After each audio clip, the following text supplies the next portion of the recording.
সম্মানিত উপস্থিতি, আমরা ইতিমধ্যে লক্ষ্য করেছি আমাদের এই অত্র মঞ্চে উপস্থিত গোটা বাংলাদেশের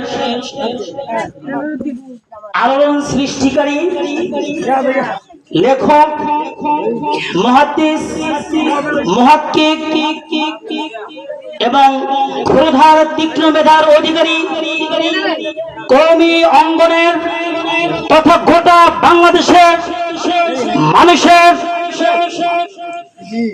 রাহবার, আমরা যেভাবে আল্লামা আহমদ শফী রহমাতুল্লাহ আলাইহিকে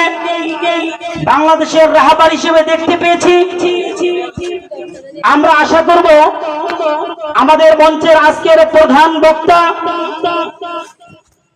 এখানে আসার কথা ছিল না, কিন্তু